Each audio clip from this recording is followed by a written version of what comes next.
Hello, everyone, and welcome back once again to Wizard World Virtual Experiences as the crowd emojis wildly.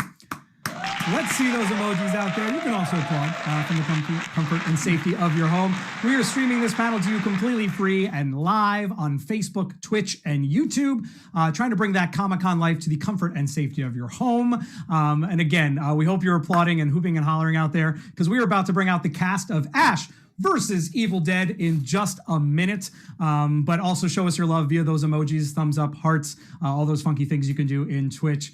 These panels come to you again live, whether you're watching this today, Saturday the 9th, or later in the week. This is free content coming to you through these tough times. You can check out our schedule at wizardworldvirtual.com. Again, that schedule is up at wizardworldvirtual.com. And don't forget, while this panel is free, there are some exclusive paid experiences you can take advantage of as well.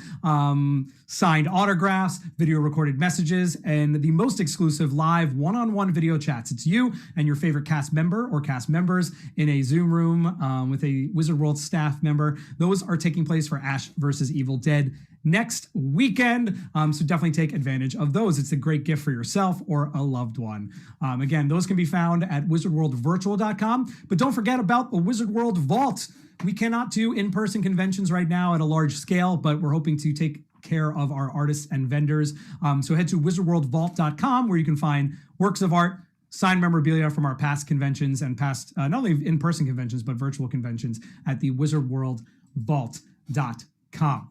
We have people tuning in from all over the world, not only across the U.S., like Portland, Hawaii, Tennessee, Vegas, but also across the world: France, Scotland, the Netherlands, Brazil, Italy, Southern Wales, Mexico City in the house, Scotland and Glasgow, obviously across the United Kingdom, Jersey, Atlanta, Wisconsin. Those are other places in the U.S. Not only do we have these next four cast members coming up, but also Ted, Ted Raimi, who played Chet in the series, will be joining us. He can't be with us today, but he will be there for those one-on-one chats happening next weekend. So take advantage of those at wizardworldvault.com. But let's bring out this amazing cast. I just re-binged the series again on Netflix, all 3 seasons in anticipation of this amazing panel. Let's bring these amazing cast members out right now. You know him from the adventures of Briscoe County Jr., Jack of all trades, and as Autolycus, King of Thieves, and Hercules the Legendary Journeys, and Xena Warrior Princess. He played Sam Axe on the USA Network TV series Burn Notice. He has been in film favorites like Bubba Hotep, the Spider-Man trilogy, and obviously created with Sam Raimi and Robert Tappert, one of horror's most iconic characters, Ash Williams in Evil Dead 2, Army of Darkness. He teased us at the end after the credits in 2013's Evil Dead. He is El Jefe. He is Ashley Joanna Williams. Please give it up for Bruce Campbell. Get out of town. Hello, interwebs. How are we today? Very nice. Bruce, thanks for entering with a catchphrase. I feel like it's only right that you do so. Bam. with the finger guns too. Oh boy, watch out. We're just getting started. We've got 3 more cast members. You saw that. Bruce came out with catchphrases and finger guns. So you better show up. Let's bring this next cast member out. You know her from various TV show guest appearances, including Californication, Workaholics, Two Broke Girls, films like A Very Harold and Kumar 3-Day Christmas, and this most recent holidays, Friendsgiving. One of my favorite late night shows of all time was The Late Late Show with Craig Ferguson, and she was awesome as Beth, the CBS executive. She plays Kelly Maxwell in Evil Dead. Let's hear it for Dana DeLorenzo. Yeah. Oh yeah. Oh wow. Oh nice. Get Hello. that Howdy shit. ho, boys. Oh my god. Hi, guys. Hi, So hola. wrong. Bonjour, ciao. Guten Tag. Around the world. That's so cool. Hi. So cool. That was my So cool. catchphrase. Yeah, that is did somebody make that for you, Dana? Did you make that yourself? Yes, Seth. Seth made this for me because of my involvement with that little. Am I allowed to swear on here? I should have asked you that. This is, I will tell you this. This is Ash versus Evil Dead. We know what we're getting ourselves into. So yes, blood, swearing. Okay, well, she could say it, and then anyway, that little felt, you know what, and that little Seth, felt son of a bitch. That's who. There you go. Break the ice, Bruce. We do one episode, okay? one episode of this stupid doll, and I cannot get it out of my life now. We have to introduce more people, so I'll Yes, wait. we for my do. rant. We'll talk about that later. So she's gonna combat that little asshole. Oh, the puppet was so good. Oh, the puppet. But Let's yes, thank you, Seth. Let's keep this party going. My gosh, best known for portraying characters Heath Barkley in The Big Valley, Colonel Steve Austin in The $6 Million Man, and Colt Seavers in The Fall Guy, just to name a few. But those are his three most iconic roles. You know, I didn't know that I needed to see Ash Williams' father until this gentleman appeared on screen, and I was like, oh my God, that's Ash Williams' father. That's Brock Williams. Yeah. Oh yeah. Oh and my you God. Find out where he got all of his bad habits too. Yeah. So awesome. One of the greatest entries to the series. We get surprised in the second season. We think we lose him, and then he's back as like force ghost. So good. Father of Ash Williams, Brock Williams. Let's hear it for the legendary Lee Majors, everybody. He's in the house. Hey, Mike, how are you guys? Hey. Everybody good? You know, this is... Hello, Mr. Major. Bruce's world. Oh, no. No, not when Lee's around. No. I'm good. Yeah, we'll tell you that story later. Lee, so good to have you here. What an iconic cameo. It started off as a cameo and then became an amazing arc as Ash Williams' father. Killing me off every episode. So maybe not last to the end of this Q&A either. They really did try. They really did try to like kill you many times, and you came back in many different forms. Characters die a lot on this show, and they come back. A lot. We've all died, I think, 2 or 3 times. Anyway, but I digress. Speaking of a character that has been through multiple rifts in the Ash vs. Dead universe, Dead, a foot in both evil and bad. He has guest starred on shows such as My Name is Earl, Crossing Jordan, Dexter. He was in the films Meet the Fockers, Dirty Deeds Accepted, Girl Fight, most recently in Speed of Life. He is El Brujo Especial. Please welcome Pablo to the stage, everybody. Woo! Ray Santiago. What's going on, dog? And then how many are there emojis for like mind blown for people who haven't seen Ray without his hair and his mustache? Because I imagine it's a bunch of emojis of like that face. We're on a 15-second delay, Dana, but it's all coming through. So no, Ray is now entering right now. We're getting Pablo El Brujo Especial. But how do we feel about, Dana, you saw Ray for the first time in a long time, just before in this call, and you were totally surprised by his lack of mustache and cool spiky hair. What are your thoughts while the fans weigh in? I mean, he's always adorable, little Ray, right? But I saw him without a mustache the first time. I think I'm so used to just like Ray and I spent a lot of time together, as you guys know, on Ash vs. Evil Dead, and so I know his face better than my own or anyone's, and so to see it every time, it's like you just keep getting younger. Ray is Benjamin Button. I mean, that Bruno stuff, really, I need to turn that into an elixir. Now, Ray, how long over the years did you have a mustache? I had a mustache and that hair for quite some time, probably like I think maybe like a decade, but I will say this today in front of all of you. Oh. And fuck you guys, because not one of you think how fucking ridiculous I looked with that hair. Because you were, okay, I said that to Ray in the makeup chair. I just tell you. I won't go into too much detail, Ray. I won't throw it under the bus. I just No. I'm kidding. I look. I mean, Lee. To be fair, Lee, you did throw some shade at my hair one day when it was covering your face because I was sitting in front of you. But I will say, I did have a moment where I looked at a photo and I thought to myself, oh my God, like I look like Gumby. Like why did I have such a tall head? Oh my God, give yourself some credit, Ray. No, the word you're looking for, Ray, is iconic. That's the word you're looking for. Bruce, they just said that. They just said that in the chat. Next to her has just said the hair was it's iconic. Indelible. Right, Yeah. it's indelible. It goes with the character. Yeah. You know? Yeah. And I didn't think, because I had nothing to compare it to. I think I've only seen that hair Right. before now. And so when I saw it, it wasn't like, wow, what's with the bozo hair? I mean, none of us had that reaction. Bozo. And what the only I remember when we all went on the boat ride, like we had a weekend off, and Mr. Campbell took all of the stunt people, a lot of the crew and cast on a boat ride in New Zealand where we filmed. And Ray, it was really warm because it's opposite seasons, and Ray jumped in the water.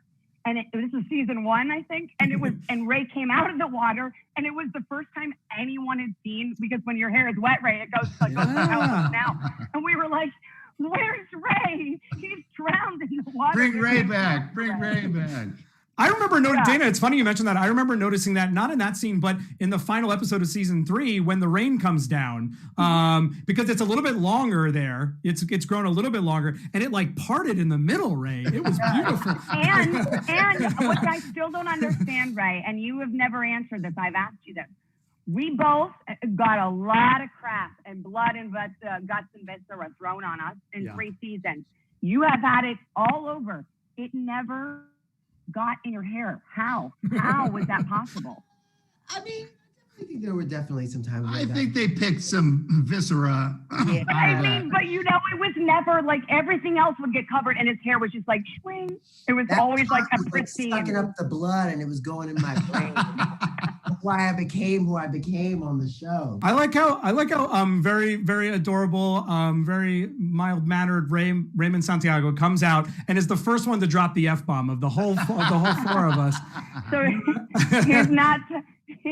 Now you know we're all very filthy. Mustaches are weird. My older brother has a mustache and has for his entire life, and he shaved it off one time, and his wife goes, "You grow that back immediately." She could not look at him without. It's like Tom Selleck looks really weird without a mustache. Well, Bruce, you had a mustache for the last couple times we've seen you, but is now gone as well. What happened there? Yeah, you had a beard. I just like played a cheese ball. I did a movie called Black Friday during the quarantine. It was a COVID production, and I grew a cheese ball manager's mustache that I felt a manager would have, a poor manager. And so I'm open to tour with that this summer, COVID friendly in drive-ins. Cool. Very cool. Nice. Very cool. I like that. Go. They don't have to limit their capacity. The crazy thing is I did 2 drive-ins during this first lockdown. Everybody can come. They don't have to block out space. You're already separated and you're in your freaking car. You're listening through your car stereo. And if you have a good stereo, it actually sounds really good. It's not that crappy silver speaker that you can kill somebody with. And they throw a camera on me and then that's on the big screen. So you don't even have to have a good view of me. And then my wireless mic goes through the system. So I hope to see some of you or all of you this summer at some point. Pass us through town. Very nice. And Lee, obviously you have one of the most iconic television faces of all time. Not often with a mustache, but I believe, and we've got one of our fans, Nostalgic Podblast, who's a huge fan of $6 Million Man. He got a mustache for a bit, right, in season 4. See, I can't remember exactly, but what is your relationship with mustaches? That's how we're kicking this panel off, everybody. Mustache talk. You know, I have no idea. Okay, well. But generally, Lee, you've been a clean-shaven actor for the most part. Clean-shaven for the most part, I feel like, right, Lee? Clean-cut guy. Right. Boy, I never. Hey, I'm going to tell a Lee story. Go for it. Okay, we're lining up a shot, and he and I are together, and I'm holding the shotgun, and the camera guy goes, "Bruce, hold that gun a little lower. You're blocking Lee's face." I go, "You know what? Lee's been on TV for 40 years, and people know what he looks like." He looks at me, he goes, 50 years. Sorry, Lee. I was off by a decade. I apologize. But 3 shows, over 100 episodes. Yep. This guy. Wait, wrong finger. Oh, yeah. Wow. That guy. No, it's a legend for sure. Get out of town. I love that. Lee, if I can tell one story out of school, they want to re-up for another Fall Guy. And you went to like the Hoover Dam and like hid in a cabin or some shit like that, right? Yeah. Well, give us a hint because you've got a book coming, don't you? Only because you've been forcing me. Yes. You have. Yes. Is this the same book that we were talking about like back in New Zealand? We're like, you got to write this book. This is the book. Oh yeah, let's have it. Yes. Let's have it. Tell us about the book. Tell us about that book. I've got a hell of a cast. I just don't have a plot yet. Yeah. But anyway, when I get near the ending, if I can find an ending, I will put it out there. But thanks to Bruce. It's going to be all thanks to Bruce. No, look, Lee. Look, I've done a couple books, but it's not like I had to do a book. You putting out a book makes a ton of sense because of what weird stuff in entertainment you've been through. From 80s television. I mean, he was never off the air for a hell of a long time. He was never off the air. Like, people must just think that they know you. They must know you when they see you. Like they think they do. Thank you.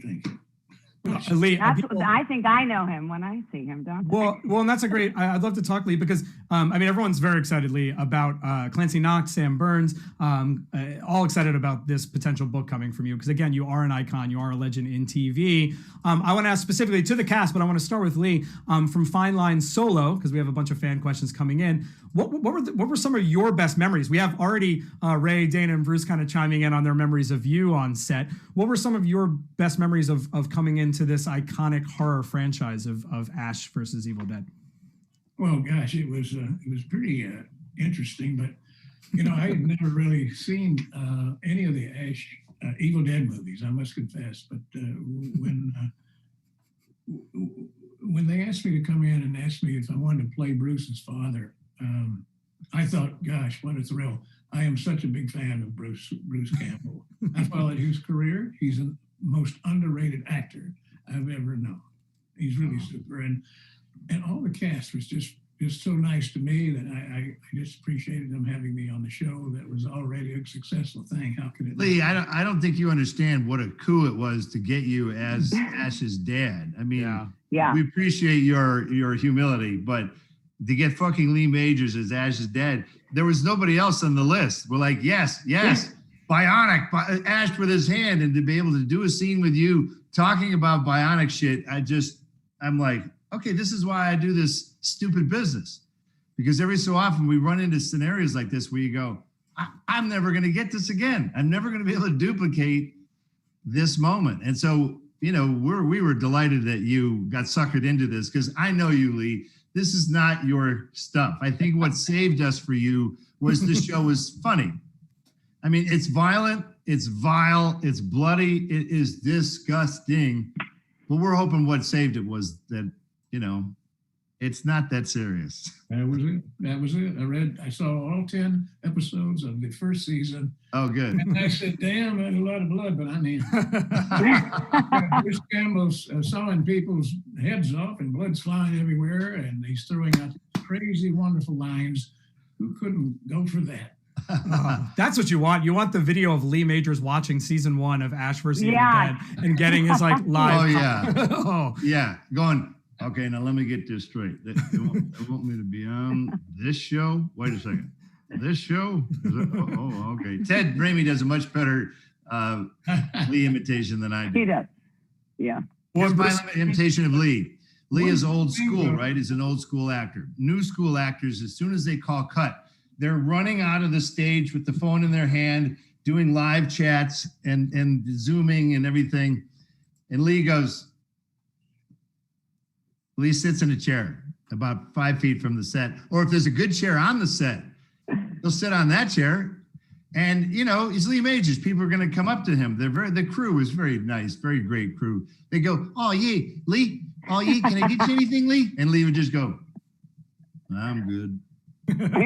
I'm good. He could live, because what, Lee shared for at least one of his shows that he worked on, he lived at the stage because it made the most sense. Yeah. The hours that they were putting him through, like, well, yeah, shit, I guess I might as well just live at the damn stage. Yeah.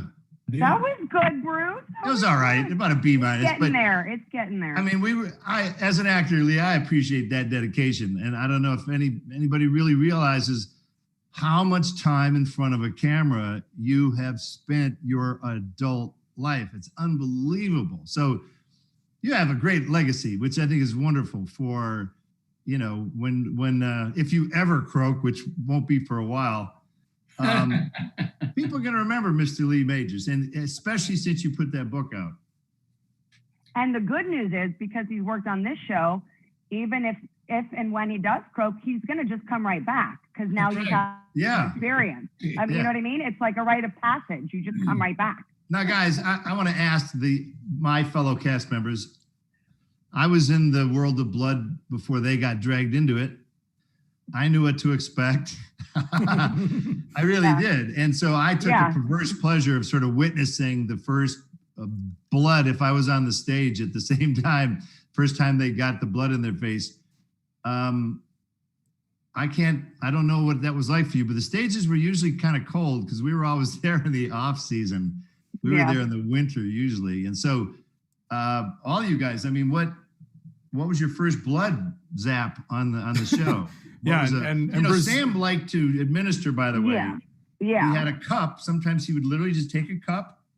He had a very good idea of where the camera was and where it could see his hand, and he would come back about 2 inches, and he'd launch it into your face because he figures he was the best shot, the best target. He's a director. He's entitled to be a boss like that. And or there's the old dip the paintbrush in the cup and go like that, and you got that kind of spatter. It was really cool. We did. That's what I got. That was my blessing from. Was your first one was a little zap? He had a big paintbrush, like the big square one. And I think Ray and I were both very stoked, to like, you're all excited because you want to get it done and do it. And he was I have to say, he was very, very gentle with that. He didn't, because it was with the Deadite, with Mrs. Deadite, Mrs. Johnson in the trailer. But then I heard, because then the next episode, Sam wasn't there. And suddenly when you were sawing off my mother's head, we had, which was my first experience of the crane blood, right? So imagine like this big plastic, like gasoline container filled with blood. And it looks like and it's a crank, and it just, all it just does, and it just is like, so when that happened, like, Ray and I just weren't prepared, because here was Sam. He was like, all right, so are you ready? We're gonna go ahead and we're gonna do the blood now. And so we like dipped it in and we like splattered it at you. And for me, and it was like, that was it. And I was like, oh, this isn't that okay. Well, I kind of wanted more. And then I heard that he had told them, he's like, you gotta get him good. He was like, get a good next time, boys. And so then after that, like, Sam was the easiest one out of all of them. Everyone else, Ray and I were like choking on the blood in that scene. Remember? Yeah. We definitely had the same moments, like the splatter in the trailer after Deadite Johnson was decapitated, and then when your mom dies, and I remember, the prank, I remember, like, if you watch that scene, you actually like were like a little dog who was like hiding in my arm from it. Well, no, it was like, because I figured, I'm like, in real life. I mean, not that we're all about it, the acting all the time. I mean, I try to be, but like, you know what I mean? We're supposed to be fun, but it's like, I'm watching my mother's head get sawed off, that I was like, holy Pablo. But it didn't shield me from the blood. It didn't shield from, and also though, Ray, who did the blood for you, and when was the thing with the you and Bruce, with you got the bottle? Oh, that was about to storm in. You were covered. That was intense, that scene, because Roper. It was Roper, the Deadite Roper. I would definitely just want to say that Sam was the most gentle and artistic with it. He was very like, Picasso about it. After that moment, like, I think for me, I don't know about the rest of you, but I was always like, no, more. I want more. Right, yeah. I became like a fiend. But I'm sorry, I lost my train of thought. What were you asking me about? About Roper, like you guys had, when all I remember is, I wasn't there that day, when you guys were in the car, and it was right before you were about to storm into my parents' house, episode 2. You guys killed Deadite Roper from Value Stop, and all I remember is like Ray was just, it was pouring down your throat, just the blood. I actually like drink it or something. It like goes into my mouth on camera, but I just remember that was the first scene I shot with Bruce that was really bloody, and I was just trying to be like the best little actor. And I was screaming the whole time. Time. Like even on Bruce's coverage. And I looked over and like I could see that like the blood and being in a small space with like this deadite's ass basically like in our face and blood everywhere. It was just so much. But I learned that, you know, oh, you can just shut the fuck up. You don't have to yell during his coverage. Like it's his. So I just learned that today. Like, oh, okay. Ray, you asked for the blood like during the coverage too. You're like, no, even though I'm not on camera. Keep going. You learned. I learned a lot. You learn when to. You learn to say. Yeah, I learned that in that first scene with you, Bruce. The value stuff. Our first scene. Which fun fact, you guys. I don't know if it's going to ruin it for anybody, but fun fact: that entire first scene or first episode that's at the value stop, we shot that overnight. So meaning it was like 4 a.m, 5 a.m. when Bruce and I did that scene when it looked like daylight. And so it was, you know, your body clocks all up and so anyway. And I remember it was so Bruce, I was like, at first Sam had told me to like do something with the receipt or right before you walk up. And so I'm like, okay, well, I worked in registers my whole life. So I like put the receipt in and you had a line and I slammed like the receipt paper thing, which I thought I was doing so well. And you were like, hey, darling. I was like, yeah, you're like, can you not do that on my coverage? I was like, yes, sir, got it. Never again. I would have never learned to not make noise when someone else was doing lines. That's so important. Well, Lee probably learned that from Barbara Stanwyck. I mean, you got to learn something from her. Oh yeah. Let me give me a break here to say one thing about the blood. I did have one. My first scene in the blood was, I thought I was doing pretty good because I was in the bar and I picked up this beautiful blonde lady and ended up in the bathroom in the stall. And just maybe make out a little bit. And here comes somebody chainsawing right down through the toilet and through everything. And then I got the machine. He was sawing her in two, and the blood. Yeah, that's the crank. That's the crank. Yeah. I did not know what had happened. Well, it's kind of funny. At some point, you stop acting. You're not acting when you're getting completely drenched. One of the seasons, I got some deadite as directly above me. My chainsaw is like piercing them. So I'm, of course, directly below the viscera zone, you know. And Rick Jacobson, one of our best directors, was directing that. And I go, okay, yeah, I'm blind. Okay, I'm blind. All right. I mean, I could not fucking see. I opened my eyes and it was a red haze. It was over everything. I went, this isn't going to be good long term. Yeah. And by the way, a lot of fans ask us all the time. All of us have gotten this question a lot. Which is, what does it taste like? Yes. Someone asked me that before this panel, and I said, for the first time, I finally have the actual answer. I don't know because I'm always so focused on on the burning in my eyes. Because you want to get it, you don't know what it tastes like. Your eyes are just always on fire, and then you blow your nose, and it's like blood in there for like 2 days. It's good, but they got pretty good over time at scheduling. They tried to hose us near the end of the day. And it always kind of made sense because that way, and I harassed all the folks. I said, look, you see it in the script. If you see that Ash is getting hosed, come to the set with a plan, an evacuation plan.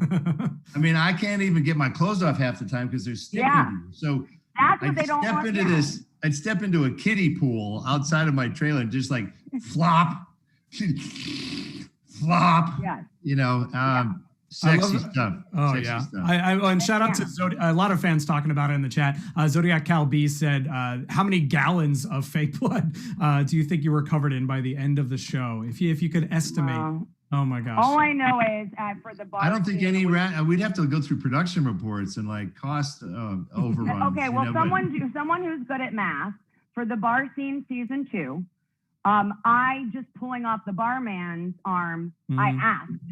And it was 85 to 90 liters because Anna's the art department girl.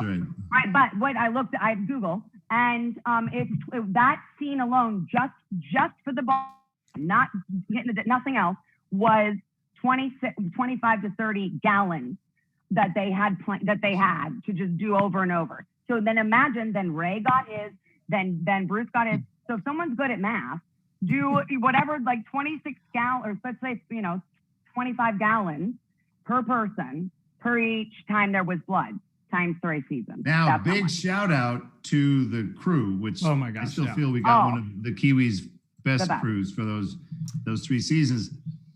The wardrobe people started to paint on rubberized blood. Yeah. once we had shot the real blood. Yeah, like when we would you pick shoot up, it, you know. you go, oh, look at that. And then they take all the pictures and all this sort of stuff. And then they reduplicate it, same drips, same blotches and stuff. And it's rubber and it still glistens and everything. And so you can take the shirt off, put it back on. Nothing was seeping through. The old days, there was the dreaded seep. It would just, it would seep into your hole through your clothes and you were doomed. So they did a good job at mitigating what is a chronic problem with horror. Yeah. And just to clarify, so people know, we did get the real blood on us. But what with the rubber blood, what Bruce is talking about is, you know, some of those scenes, they go fast like that, but they take weeks, or they took the week, 3-4 days. Well, then So you're in that same outfit, Right. according to continuity. Right. You And wanna we shoot match out of what it looks order. like. So yeah. So you shoot, or some you don't shoot in order. So one day we would get the blood, and then we'd have to do another, like, and sometimes we're doing more than one scene at 2 different times in the episode. So that's what he means. We did get covered in the blood, but then by season 3, Bruce had pulled the strings a lot. I think by season 3, you were so excited. You're like, check this out, rubber blood. And Ray and I were like, oh, that's amazing. And he's like, yeah, you guys aren't going to get it. You guys are the new kids. And we did get it. Yeah, an amazing practical effects team, visual effects. I know Roger Murray and his special effects team won Fangoria Awards for it.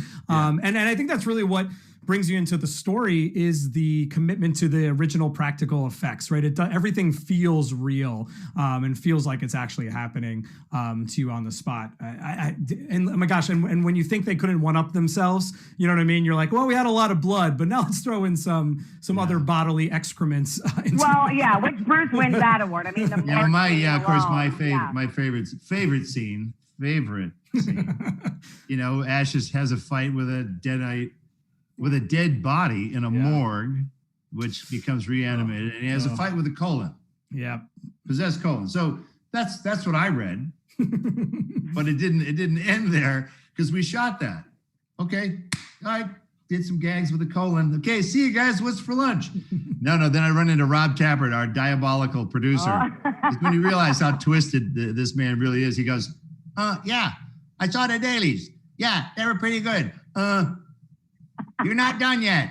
I go, what does that mean? What are you trying to say? You got to finish the job. Finish the job? What does that mean? Yeah, you're fighting with the colon. The colon's got to take you home. Take me home? Take me home? Is that up a cadaver's butt? Is that your version of home? Is that what you He went, yep, I think we got the idea. Oh my God. Yeah. So we filmed it. I was like, okay, we're not rehearsing anything. You're gonna roll the camera, and we're gonna put this thing on like when you're like so ready to go.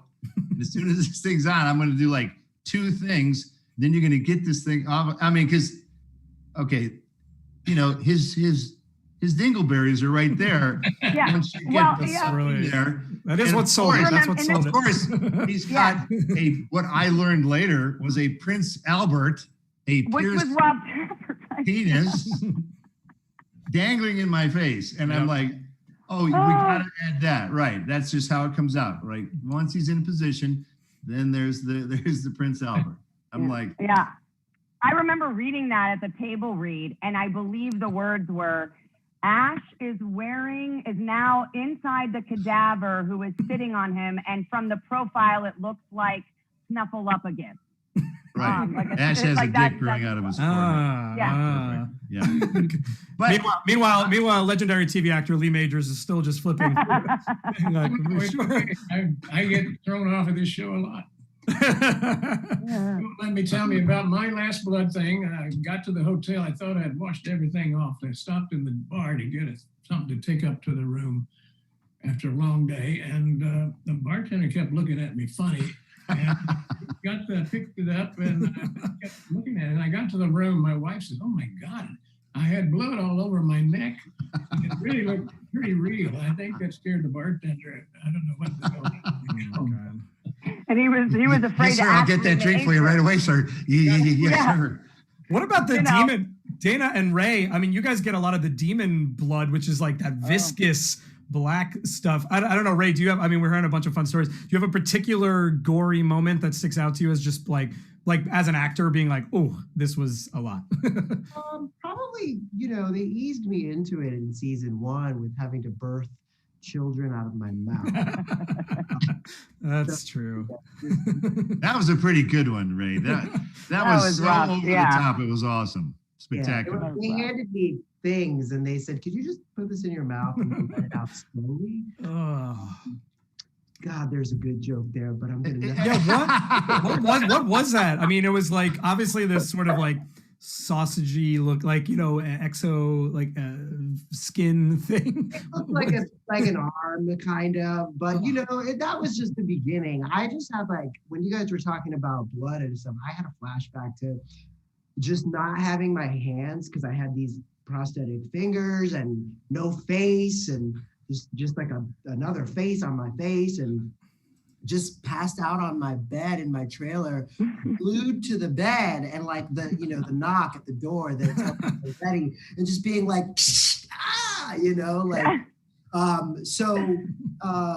I mean, as crazy as it sounds, it might have been difficult in the moment. Sure. But boy, I don't know if I'm the only one who's going to say this, but I actually really do miss it. It's like, I don't like Halloween though, because Halloween, I'm like, yeah, Halloween, whatever. I did that every day for 3 years. But I do miss playing with the gang very much. Yes, I was just saying that too, that it's like I don't even recognize my own face without stuff anymore. Well, we had a lot of leeway. I give Stars a tremendous amount of credit. Yep. We could say anything, we could show anything, and we did. Yeah. And Stars had its own issues of being found. People would be so overjoyed. All right, a new Evil Dead series. Oh my God, are you crazy? What's it on? Stars. Where? And that's and God bless them, they had to launch their own thing. I think we helped them a little bit, but I think they were sort of expecting us to put them on the map. Maybe we helped, but they were great partners. The creative leeway we had. I mean, it's the first show I've ever had where I could, if I had a problem with a draft of a script, it was sort of open threats to the writers. If you don't write the stuff that Ash needs to say, don't be surprised when you see the dailies, because it might change. And it was an open threat. I did this every season, and they did a pretty good job. I'm sure you guys had your own writing issues or whatever. You could tell who wrote well for you or who didn't. But it's the first show that I've worked on where you don't have to make a phone call. I walk up to the script supervisor and I show her my iPad and I go, "Here's scene 32. Can you take the notes? Because here's what it is." And there's no phone call, because normally, Lee, you've done this with television. You want to make a change, you're making a call, and half the time they're going to go, "What do you want to do?" So the ability to make changes, we would have read-throughs sometimes at lunch, and a couple times I said, "Bring your pens, because we're going to have a write-through. We're not going to have a read-through. We need a write-through." So we did what we had to do, and it's a great liberation. I'm not saying that actors know the best things to say, but we know our characters pretty well. I knew Ash pretty well at that point anyway. Yeah. And I think that shows for all of us when we watch it, how strong Dana is, and we each are individually, and we brought that to the table, I think, on the show. Well, yeah, and Lauren, sorry to Dana cut you off. I just want to mention Lauren Ponga mentioned this very specifically. I was wondering if while filming Ash vs. Evil Dead or the Evil Dead movies, were there a lot of scenes or lines that were improvised, or did you stick strictly to the script? Bruce, you answered it a little bit. Ray, you answered it, obviously. Dana, yeah, go ahead. I do want to give credit to the writers. I do want to, because I don't want to make, like, the majority of the stuff was there. And we were honestly, like, especially for people like Ray and I's character, I mean, I was terrified the entire time of season 1. I'm like, they're going to hate us. This is a franchise. I was a fan of this franchise. I'm like, right. It's about one man. Who the fuck wants to be with around sidekicks with Ash fucking Williams?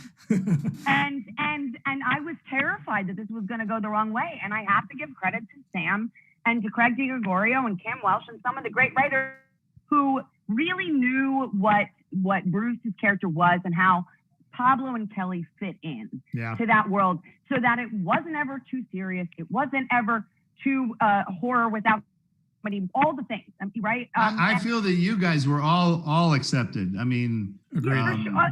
And thank you to the fans for that, because this I could.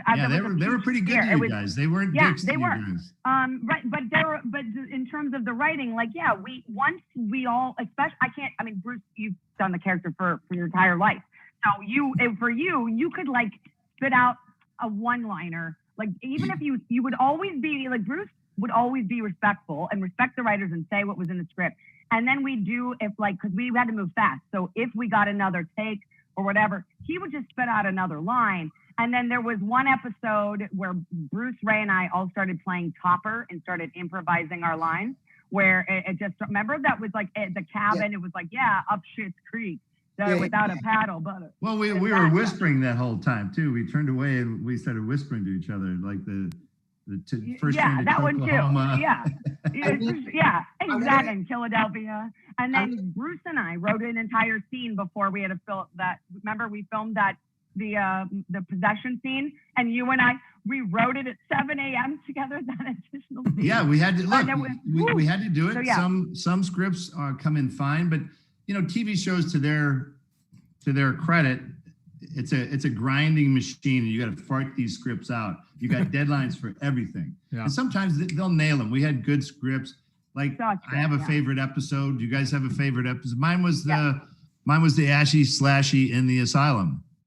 I just felt they got the right director. We each played different parts within that. You know what I mean? I just thought that was really fun, and we got some directors that I thought were we got the layers. We got the layers that we wanted as fans, Bruce. You know what I mean? Like, we had 3 great films, and then a lot of just conjecture. You know what I mean? Like, there was comic books, there was ideas, but we got the backstory, that the 15 hours of, like, how does Ash interact with his daughter, his father, his friends. For Ash to get a father and a daughter, for me personally was huge, because by the time we left Ash in 1991, he was in Army of Darkness and was basically just a trash talking idiot.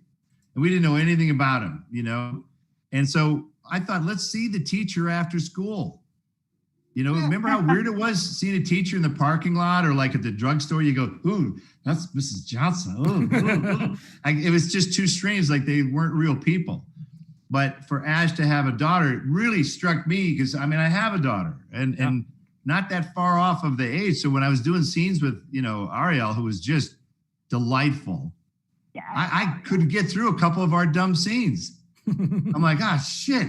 I'm like having these DNA flashbacks to being a father and helping to humanize Ash. And, Lee being Ash's dad, Lee, what I loved, people realized where Ash got his bad behavior. Yeah. That was one of my favorite. One of my favorite lines. That looks like some piece of crap made in China. Talking about my bionic hand. I'm like, I have to say that was one of my favorite scenes to watch. Season 2, I think, was my favorite season to film. But honestly, I remember it was like day 1 of shooting, or like the first week of shooting, and Lee May just walks. Everyone's a buzz, and he like has this aura, and Lee opened with a great one-liner. It was like, "Oh, you're filthy, Amazon," and did that. I was like, to me, like, and I was like, "Of course, he's so cool." And then they get in, and Ray and I have to come in together, and so we got to watch the 2 of them. And I was like, "Remember, Ray? I said to you, I actually said to you, I'm like, they look like father and son. They talk exactly. You guys. It was incredible. So funny, and so much fun to watch. And I was personally enjoy. And then that whole Lee, when you said, you're looking for Bigfoot. Yeah. Like, Ray, you're just.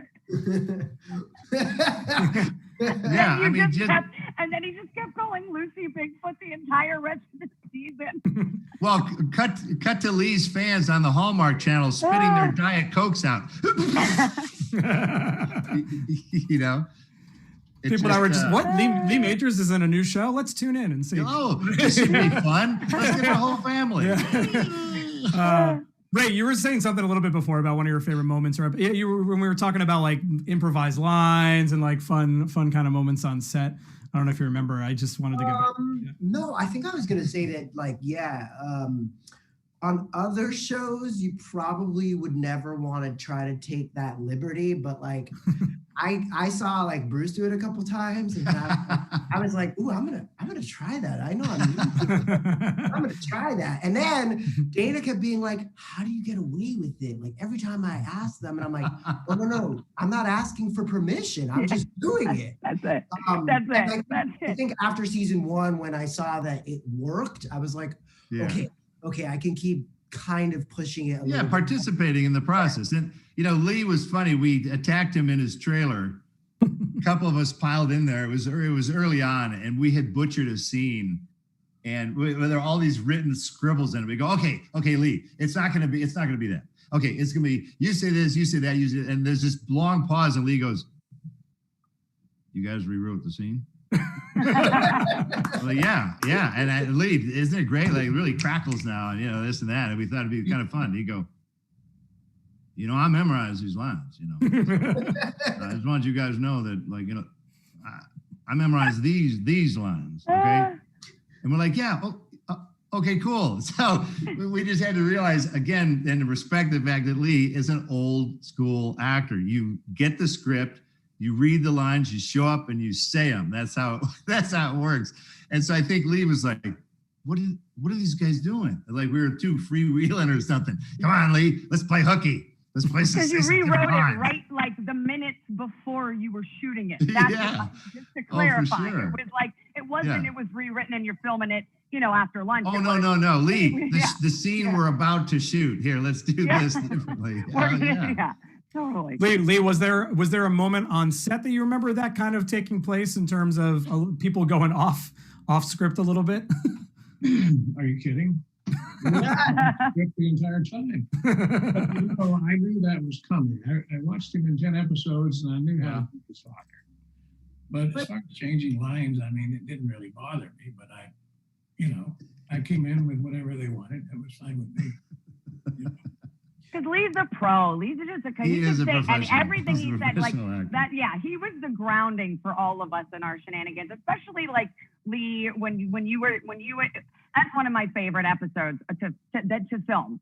I just thought I always say that bar scene, just being with Lucy and Michelle and Ted and you, Lee, and like.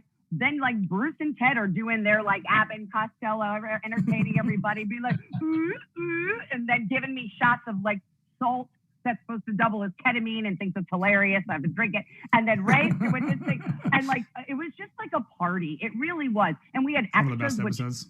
Yeah. And we well, probably, I think so too, because except when Lee gets his head crushed like a watermelon, which I knew was coming and I hadn't seen it filmed. And then I went, like, that was still one of the worst kills. And I was like, what that do was you a think? bad Like, death. That was a horrible death. Like, oh, yeah. I have a secret that's gonna. It's a Well, you always expect people to die. You always expect characters to die, like, you know, to die, like a lot of the not one-offs. so horribly. Oh my God! But that one we were like, Lee Majors back. He's Brock Williams. Like, he's clearly going to be in this series for like every episode. And then boom, and I was like, that one actually genuinely shocked me. I remember that. Like right as they're having their moment too. That's where it breaks your heart, because it's like, I'm about to tell you a secret that's gonna explain everything to you, my son. And you're like, Bruce, or you're like, Ash. And then boom, tell me, Dad. Tell me everything, Dad. But I think I just remembered it being fun. And then like Ray was always good for like just making observational humor in between takes, like with like the different like extras, what they thought in New Zealand people in Michigan were like at a dive bar. And it was right. Well, Ray, you and I had a ritual that correct. It was unspoken and we never planned it. Almost at one point during a shooting day, we would look at each other and just start laughing. We would just start laughing. And it was usually because something had just happened, or we were about to do something ridiculous. Oh, yeah, the absurdity of everything that was about to happen and how they would just, say, okay, so I just need you to do this, this, and this, and this, and this. You're being attacked by seatbelts, and now you're being roped into the car. And I'm like, but yeah, there's no seatbelts attacking you. And I just yeah. And so, Ray, I just want you to know that actually helped me a lot. It was not what I'd call the funnest shoot I've ever worked on. It's just not even close. And those little moments, I tell you, they really helped. I'm like, yes, that's right. This is all fake. It's not that big of a deal. Yeah. We're all gonna be okay. We're gonna get through this. And Lee will learn his new lines. It'll all be okay. We are gang. We are almost out of time. The fans are loving this right now, and I hate to cut us off. I mean, like so many people are like, it's so great to see the Ghost Beaters back together again. Dark Codeman says that specifically. Everybody, of course. I think as a fan again of the original trilogy, getting 15 extra hours of Ash plus his friends plus his father and daughter was everything we needed. I love the way the series ended. Obviously, fans always want to know, what's next, what's coming up. Dana, I know it was announced recently, and Bruce, we already involved in this, so you'd be returning as the voice for Evil Dead, the game. Yeah, the real game is coming, and we did games years ago, but they were okay. This is going to be kind of part of the real deal. This is going to be a really fun, very high quality game. I'm going to do Ash, and we're roping in as many of the people as we can, to even some of the original cast members. I heard about this. And yes, right. How did you tell? Simon, this is their name, at Seaman1 wants Ray Santiago back as Pablo in the game. I'm just saying right now. Okay. Yeah, Ray, what's going on with that, Ray? You're hearing it now here today that I am for sure coming back as the voice of Pablo for the video game. So, can I get a Ghost Beaters? Right. Ghost Beaters. And we're also doing I don't think it's secret, we're doing another Evil Dead movie. Yes, with Evil Dead Rise, right? Yes, with Lee Cronin, who is a nice Irish lad, and he's going to lead the charge. Most likely filmed in New Zealand, because they seem to have figured out how to keep infectious diseases out of their country. And so we're probably going to be there shooting at some point later this year. Oh, that's awesome, Bruce. Because I know it was up. We were talking about it for a while. You know what I mean? But it's great to hear. It's real now, and now we really just have to figure out the logistics of filming and COVID shooting. I don't know how many of you guys worked during COVID, but 9/11 caused, the TSA is the new massive bureaucracy. Now there's kind of like there's a health czar at every studio. There's two schmoes on set going, put your mask back on, actors, please put your mask back on, please step away. So I don't know, we'll see where it goes, but I'm grateful we're back. People are working again, Yeah, that's awesome. They're working. And so Ash is no longer retired? What's that? I said Ash is retired? Oh, you're not retired? I'll let you take that one, right? You gotta do the game. You gotta do the game. Well, because otherwise, look, because here's what's gonna happen. I know if they go, oh, Campbell's not doing the game. Oh, really? Okay, we're gonna get a Campbell sound like. Yo, secrets. Let's go. They hire Lee. They're gonna hire Lee. Lee's gonna do his best impression. Lee Majors is Bruce Campbell as Ashley. Yes. Lee, you've been waiting. You've been waiting to do your Bruce Campbell impression for all the time Tim and Ted have been doing impressions for you. He's got other things to do. Okay, he has a life. No, to get back at you and Ted all the time. And show him. He's pretty good. I've heard Lee's impression. It's pretty great. He's good. I wanted to say on behalf of the fans watching again from around the world, thank you all for coming back together for this reunion. I know this series is right now on Netflix, and go binge it like I just did. We're so excited for Evil Dead the game, Evil Dead Rises. So congratulations to everyone involved with those projects.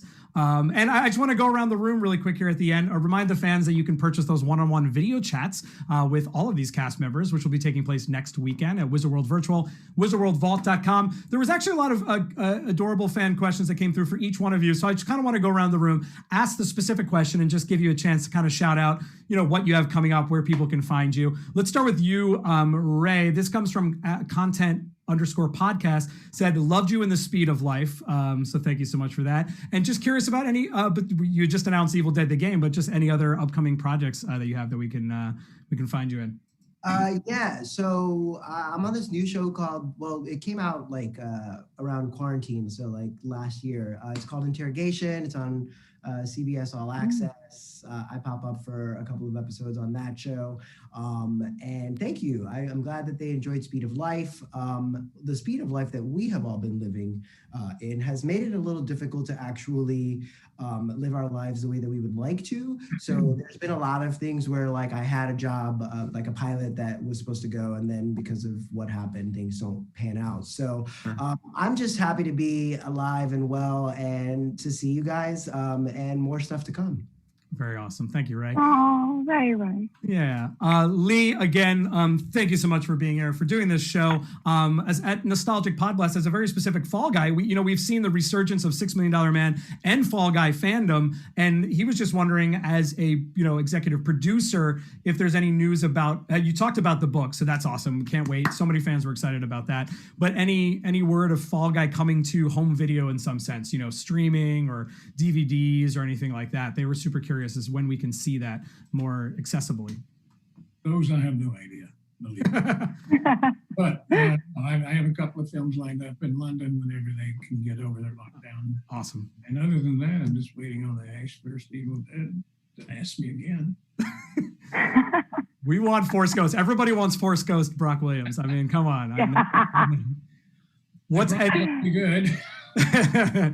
That's awesome. And congratulations on the book. Do you have is there a title for the book that we should be looking out for? Lee. Still a work in progress? Not yet. Okay, no worries, no pressure. But I know, again, just speaking on behalf of the hundreds and hundreds of fans that are in the chat, people are looking forward to it. So thanks for that. Dana, we have a fan that is a fan of yours before all this as a musician at screening_space. Just said you have a terrific voice. Have you ever thought about auditioning? Oh, thank you. Have you ever thought about auditioning for a musical? So maybe answer that question and just let us know again sort of about what's upcoming for you. Thank you. That's very kind of you, I'd say, to that fan.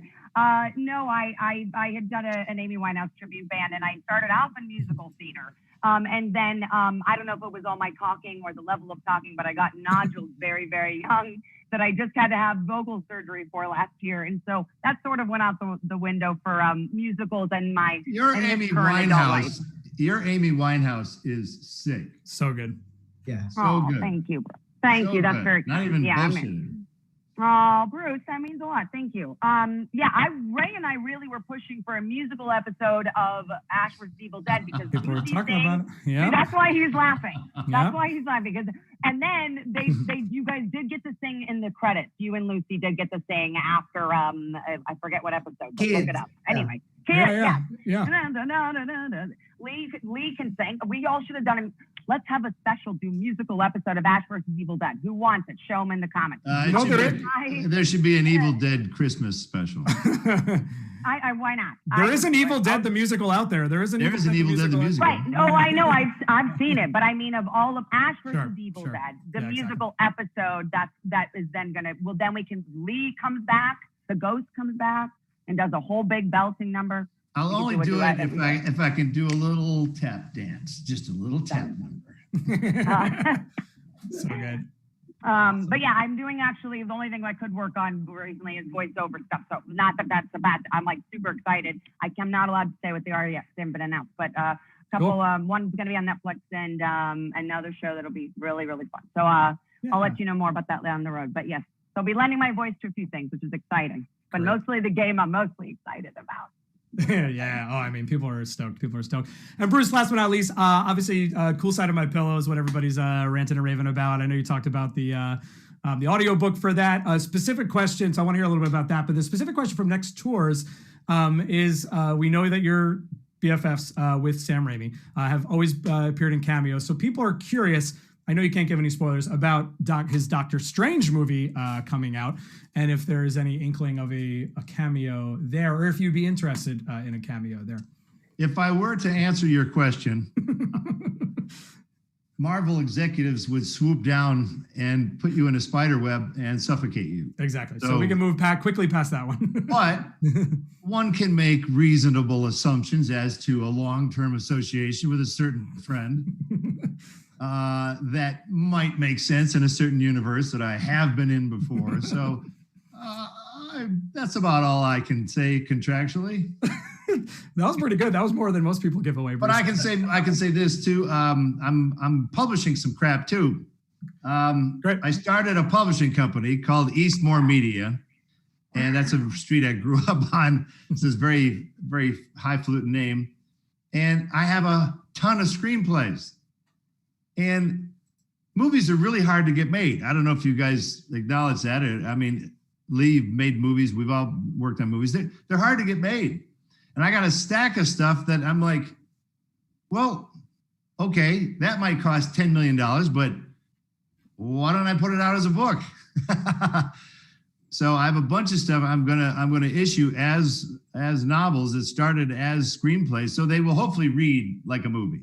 And if one of them actually decides to get sold to anybody, then I'll blow the dust off the old screenplay. Hey, here, look, I happen to have a screenplay. So like everybody else, I'm tap dancing, and That's I'm awesome. grateful to the world of self-publishing. It's there, it's real.